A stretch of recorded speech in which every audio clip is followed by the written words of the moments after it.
നമസ്കാരം. മീഡിയ ലോകത്തെ ജോലികള് അതൊരുപാട് മാറിക്കൊണ്ടിരിക്കുകയാണല്ലേ? അതെ.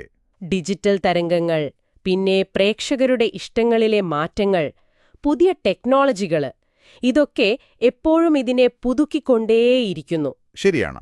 നിങ്ങളുടെ കയ്യിലുള്ള ഈ വിവരങ്ങൾ വെച്ച് നോക്കുമ്പോൾ ഇത് പണ്ടത്തെ പോലെ വെറും റിപ്പോർട്ടിങ്ങും എഡിറ്റിങ്ങുമല്ല, അങ്ങനെ ഒതുങ്ങുന്നില്ല കാര്യങ്ങള്. നമുക്കിതൊന്ന് എന്താ പറയാ, വിശദമായി നോക്കിയാലോ? തീർച്ചയായും നോക്കാം. ഇത് വെറുമൊരു മാറ്റമല്ല, ശരിക്കും ഒരു പരിണാമം തന്നെയാണത്. പരിണാമം? അതെ. പത്രപ്രവർത്തനം ഇപ്പോഴും ഇതിന്റെ കാതലൊക്കെ തന്നെയാണ്, പക്ഷെ അതിന്റെ രൂപവും ഭാവവും ഒക്കെ ആകെ മാറി. എങ്ങനെയൊക്കെ? ഇപ്പോ ഡേറ്റ അനാലിസിസ്, പിന്നെ സോഷ്യൽ മീഡിയയിലെ കളികള്, വെർച്വൽ റിയാലിറ്റി, അങ്ങനെ പുതിയ പുതിയ അനുഭവങ്ങൾ തരുന്ന സാധ്യതകള് ഒരു വലിയ ക്യാൻവാസാണത്. ഓക്കേ. അപ്പോ ഈ വിശകലനത്തിലൂടെ ഈ പുതിയ സാധ്യതകൾ എന്തൊക്കെയാണെന്ന് നമുക്ക് കുറച്ചുകൂടി ആഴത്തിൽ നോക്കാം. കൊള്ളാം. അപ്പോ ഈ പുതിയ ലോകത്ത് കഥ പറച്ചിൽ അതെങ്ങനെയാണ് മാറുന്നത്? പത്രപ്രവർത്തനം ഇപ്പോഴും പ്രധാനമാണെന്ന് പറഞ്ഞല്ലോ, പക്ഷേ അച്ചടി മാത്രമല്ലല്ലോ ഇപ്പോ. ഹേയ്, ഒരിക്കലുമല്ല. ഇന്നത്തെ ജേർണലിസ്റ്റ് എന്ന് പറഞ്ഞാൽ ഒരു മൾട്ടിമീഡിയ സ്റ്റോറി ടെല്ലർ കൂടിയാണ്. മൾട്ടിമീഡിയ? അതെ. ഒരേ വാർത്ത ചിലപ്പോൾ ടെക്സ്റ്റായി കൊടുക്കണം, പിന്നെ വീഡിയോ ആയി ചെയ്യേണ്ടി വരും, ചിലപ്പോൾ അതൊരു പോഡ്കാസ്റ്റ് ആവാം, അങ്ങനെ പല രീതിയിൽ. ഓഹോ. അതോടൊപ്പം ഈ ദൃശ്യങ്ങൾക്ക് ഭയങ്കര പ്രാധാന്യം കൂടി വരുന്നുണ്ട്. ഇൻഫോഗ്രാഫിക്സ് ഒക്കെ കണ്ടിട്ടില്ലേ? ഉണ്ട്. സങ്കീർണമായ കാര്യങ്ങൾ അങ്ങനെ സിമ്പിളാക്കി കാണിക്കാൻ പറ്റും. പിന്നെ നല്ലൊരു ചിത്രം കൊണ്ട് കഥ പറയുന്ന ഡിജിറ്റൽ ഫോട്ടോഗ്രാഫർമാർ, ഡിജിറ്റൽ ഇല്ലസ്ട്രേറ്റർമാർ, ഇവരെല്ലാം ഈ കഥ പറച്ചിലിന്റെ ഭാഗമാണ്. ശരിയാണ്. ഇവർക്കൊക്കെ ഡിജിറ്റൽ ടൂൾസ് നന്നായി ഉപയോഗിക്കാൻ അറിയണം, അതാണ് പ്രധാനം. അപ്പോ എഴുത്ത്, ദൃശ്യം, ശബ്ദം എല്ലാം ഒരുമിച്ചു വരുന്നു. ശരിയാണ്. പക്ഷേ ഈ വിവരങ്ങളുടെ ഒരു കുത്തൊഴുക്കാണല്ലോ ഇപ്പോ. അതില് സത്യം കണ്ടെത്തുക എന്നത് വലിയൊരു വെല്ലുവിളി തന്നെയല്ലേ? അതാണ്. അവിടെയാണ് ഫാക്ട് ചെക്കർമാരുടെ പ്രാധാന്യം വരുന്നത്, അല്ലേ? വളരെ വളരെ ശരിയാണ്. ഫാക്ട് ചെക്കിംഗ് ഇല്ലാതെ പറ്റില്ല ഇന്നത്തെ കാലത്ത്. അത് നിർണായകമാണ്. വെറും വ്യാജവാർത്ത കണ്ടെത്തൽ മാത്രമല്ല, ഇപ്പോൾ ഈ AI ഉണ്ടാക്കുന്ന ഡീപ് ഫേക്ക് വീഡിയോകളും ഓഡിയോകളും ഒക്കെ വരുന്നുണ്ട്. ഓ, അത് ശരിയാണല്ലോ. അതൊക്കെ തിരിച്ചറിയാനുള്ളൊരു ടെക്നിക്കൽ കഴിവുകൂടി അവർക്ക് വേണ്ടിവരും ഇനി. അത് ഈ ജോലിയുടെ സ്വഭാവം തന്നെ മാറ്റും. ശരി. ഇതിന്റെ കൂടെ തന്നെ വളർന്നുവരുന്ന മറ്റൊരു പ്രധാന ഏരിയയാണ് ഡേറ്റ ജേർണലിസം. ഡേറ്റ ജേർണലിസം അതെങ്ങനെയാണ് സാധാരണ റിപ്പോർട്ടിംഗിൽ നിന്ന് എന്താ വ്യത്യാസം? അതായത് സാധാരണ റിപ്പോർട്ടിംഗ് ചില സംഭവങ്ങളെയോ വ്യക്തികളെയോ ഒക്കെ കേന്ദ്രീകരിച്ചായിരിക്കും. അതെ. പക്ഷേ ഡാറ്റ ജേർണലിസ്റ്റുകൾ എന്താ ചെയ്യാന്ന് വെച്ചാൽ വലിയ ഡാറ്റ സെറ്റുകളെടുത്ത് അതിൽ നിന്ന് ചില ട്രെൻഡുകളും പാറ്റേണുകളുമൊക്കെ കണ്ടെത്തും. ഓ.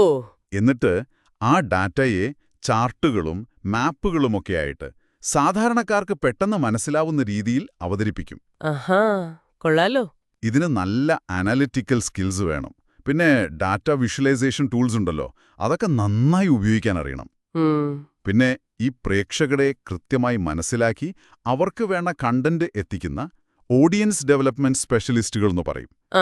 അവരും ഈ ഡാറ്റയെ ഒരുപാട് ആശ്രയിക്കുന്നുണ്ട്. ഓ, അപ്പോ പ്രേക്ഷകരെ പിടിച്ചിരുത്താൻ വരെ ഡാറ്റ ഉപയോഗിക്കുന്നു. രസകരം തന്നെ. ഇനി നേരത്തെ ടെക്നോളജിയുടെ കാര്യം പറഞ്ഞല്ലോ. Virtual reality, VR, augmented reality, AR ഇതൊക്കെ എങ്ങനെയാണ് മീഡിയയെ മാറ്റുന്നത്? VR, AR എന്നൊക്കെ പറയുന്നത് വാർത്തയെ വെറുമൊരു വായനയിൽ നിന്നോ കാഴ്ചയിൽ നിന്നോ മാറ്റി ഒരു അനുഭവമാക്കി മാറ്റുകയാണ് ശരിക്കും. അനുഭവം? അതെ. ഉദാഹരണത്തിന് ഒരു യുദ്ധം നടക്കുന്ന സ്ഥലം, അല്ലെങ്കിൽ ഒരു പ്രകൃതി ദുരന്തമുണ്ടായ സ്ഥലം. അവിടെ നമ്മൾ നേരിട്ട് ചെന്നെത്തിയ പോലുള്ളൊരു അനുഭവം പ്രേക്ഷകന് കൊടുക്കാൻ VR ജേർണലിസത്തിന് പറ്റും. AR ഉപയോഗിച്ച് ഇപ്പം നമ്മളൊരു പഴയ കെട്ടിടത്തെക്കുറിച്ച് വായിക്കുകയാണെങ്കിൽ ഫോൺ അതിന് നേരെ പിടിച്ചാൽ അതിന്റെ പഴയ രൂപം അല്ലെങ്കിൽ കൂടുതൽ വിവരങ്ങളൊക്കെ സ്ക്രീനിൽ കാണാൻ പറ്റും. കൊള്ളാം. ഇത് വാർത്തയോടുള്ള നമ്മുടെ ഒരു സമീപനത്തെ തന്നെ മാറ്റുകയാണ്. അതുപോലെ പോഡ്കാസ്റ്റ് പ്രൊഡ്യൂസർമാർ, അവർ ഓഡിയോ കണ്ടന്റിന്റെ സാധ്യതകൾ വലുതാക്കുകയാണ്. ശരിയാണ്. പോഡ്കാസ്റ്റുകൾ ഇപ്പോൾ എല്ലായിടത്തുമുണ്ടല്ലോ. വളരെ കുറഞ്ഞ ചെലവില് ആർക്കും തുടങ്ങാമെന്നൊക്കെ പറയാം. എന്നാലും നിലവാരമുള്ള ഓഡിയോ സ്റ്റോറി ടെല്ലിംഗ് അതൊരു വലിയ കഴിവ് തന്നെയാണ്. അതെ അതെ. ഈ ഡിജിറ്റൽ പ്ലാറ്റ്ഫോമുകളുടെ കാലത്ത് സോഷ്യൽ മീഡിയ മാനേജർമാർ, പിന്നെ ഈ OTT കണ്ടന്റ് പ്ലാനർമാർ, ഇങ്ങനത്തെ റോളുകളും വളരെ പ്രധാനമല്ലേ? തീർച്ചയായും. സോഷ്യൽ മീഡിയ മാനേജർമാർ വെറുതെ എന്തെങ്കിലും പോസ്റ്റ് ചെയ്യുകയല്ലല്ലോ. അല്ല.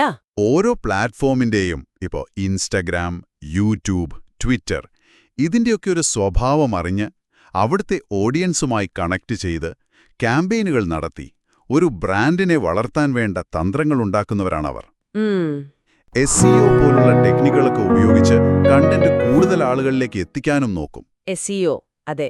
അതുപോലെ തന്നെ നെറ്റ്ഫ്ലിക്സ്, ആമസോൺ പ്രൈം പോലുള്ള OTT പ്ലാറ്റ്ഫോമുകൾ ഇത്ര സാധാരണമായതോടെ അവിടെ എന്തുതരം പരിപാടികൾ വേണം, എങ്ങനെ കാശുണ്ടാക്കാം എന്നൊക്കെ പ്ലാൻ ചെയ്യുന്ന OTT കണ്ടന്റ് പ്ലാനർമാരുടെയും ഡെവലപ്പർമാരുടെയും ആവശ്യകതയും കൂടി. അപ്പൊ ശരിക്കും പറഞ്ഞാല് ഇന്നത്തെ മീഡിയ ലോകമെന്നത് ടെക്നോളജിയും ക്രിയേറ്റിവിറ്റിയും ഒരുപോലെ ആവശ്യമുള്ളൊരിടമായി മാറി അല്ലേ? അതെ അതെ. എഴുതാനായാലും ഡേറ്റ അനലൈസ് ചെയ്യാനായാലും പുതിയ ടെക്നോളജി ഉപയോഗിക്കാനായാലും അതോ കഥ പറയാനായാലും എല്ലാവർക്കും അവരുടെ കഴിവിനനുസരിച്ച് ഒരുപാട് അവസരങ്ങളുണ്ട് ഇവിടെ. ഉണ്ട്. ഇവിടെ നമ്മൾ ശ്രദ്ധിക്കേണ്ട ഒരു കാര്യം എന്താണെന്ന് വെച്ചാലേ, ഇത് കേവലം ഒരു ജോലി തിരഞ്ഞെടുക്കുന്നത് മാത്രമല്ല. ഈ മാറിക്കൊണ്ടിരിക്കുന്ന ലോകത്ത് നിങ്ങൾക്ക് വിവരങ്ങൾ അറിയാനും പങ്കുവയ്ക്കാനുമൊക്കെ ഒരു താൽപ്പര്യമുണ്ടെങ്കിൽ നിങ്ങളുടെ ഒരു തനതായ ശബ്ദം കണ്ടെത്താനുള്ള ഒരു വഴി കൂടിയാണിത്. ശരിയാണ്. ഓരോ റോളിനും അതിൻ്റേതായ ഒരു ലക്ഷ്യബോധമുണ്ട്. വളരെ ശരിയാണ്. അപ്പോ കേൾക്കുന്ന നിങ്ങൾക്കായി ഒരു ചിന്ത പങ്കുവെക്കട്ടെ. ഈ അതിവേഗം മാറിക്കൊണ്ടിരിക്കുന്ന മീഡിയ ലോകത്ത് അടുത്തൊരു 5-10 വർഷത്തിനുള്ളിൽ ഏറ്റവും നിർണായകമാവുമെന്ന് നിങ്ങൾ കരുതുന്ന, ഒരുപക്ഷെ ഇന്ന് നമ്മൾ അത്രയൊന്നും ചർച്ച ചെയ്യാത്ത ഒരു കഴിവ്, സ്കിൽ എന്തായിരിക്കും? ഒന്ന് ആലോചിച്ചു നോക്കൂ.